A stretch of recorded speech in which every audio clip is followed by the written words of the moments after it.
Timbre is a tough thing to quantify, to define numerically.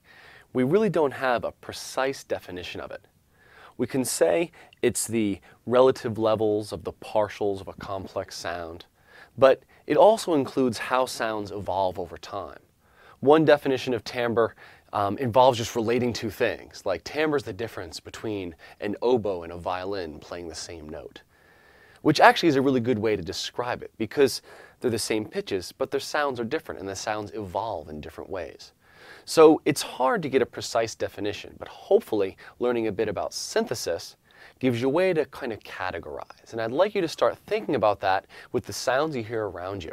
And with all these lessons we've done in this course, I'd like you to start listening differently and actually even being aware of the different ways in which you do listen. We can be focused on the music and the performance, like the pre-production side of things, where we focused on the song and the performance and the music itself.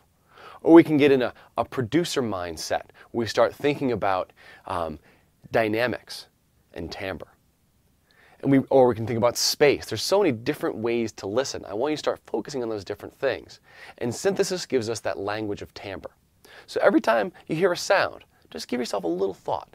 Is that a sustaining sound or a non-sustaining sound? Is that bright or dull?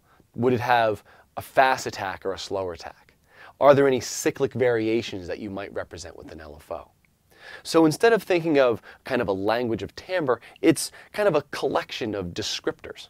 And these descriptors are all things we learn about in synthesis.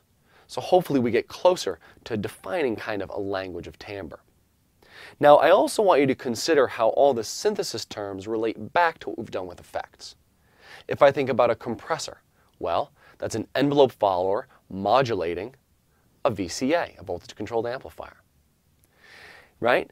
All these things kind of connect in really interesting ways. And there are other effects you'll run into, like an auto pan, right? An auto pan is an LFO controlling a pan knob. Just moves back and forth in a cyclic manner, controlled by an LFO. So you'll find a lot of things can actually be described with what we just learned here with synthesis. And another thing I'd want to just kind of clue you in with in synthesizers, they're almost all the same. They really are very similar to each other. And synthesizer designers are kind of tricky. If you look at the interface, you'll find they're nearly all laid out in these functional components that we've described here. Most synthesizers will put the oscillator in the top left corner, and then the filters in the middle, and then the amplifier at the end, and the modulation kind of going beneath. In fact, I would challenge you to go to any synthesizer or sampler you have and try to define those components. Where's the oscillator section? Probably have more than one oscillator, but where's that section? Where's the filter section? There'll probably be more than one, but where's that section? Where's the amplifier and the amplifier envelope section? And where's the modulation section? Now you may see a couple more elements in a synthesizer. Very often there's an effect section that's actually after the amplifier, which will include all your delay effects. We've already looked at those though. And there'll be a direct control component, which is sort of a kind of modulation, but it's things that you do personally.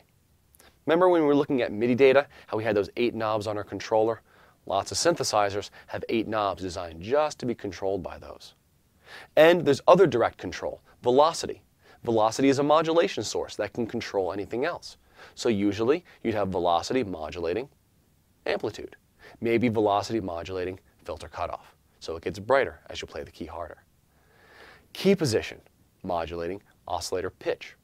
So all these things are connected, and hopefully you're starting to see how synthesis is not connected just to itself, but also to all the other components that we've studied this semester. This has been an excellent semester. I really enjoyed this 6 weeks, and I hope you did too. But again, there's so much more to know. You want to take this further. Take it to the discussions here in the Coursera course. You have this huge group of people that you've been studying with for these 6 weeks, and I hope these communications and these friends can last longer than this course.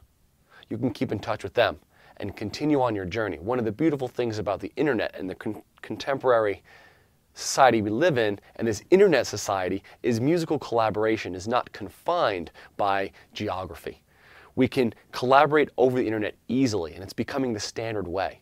So what you've built up here, these friends you've built here, can go on with you for a long time, and you can produce with them, and I hope you do.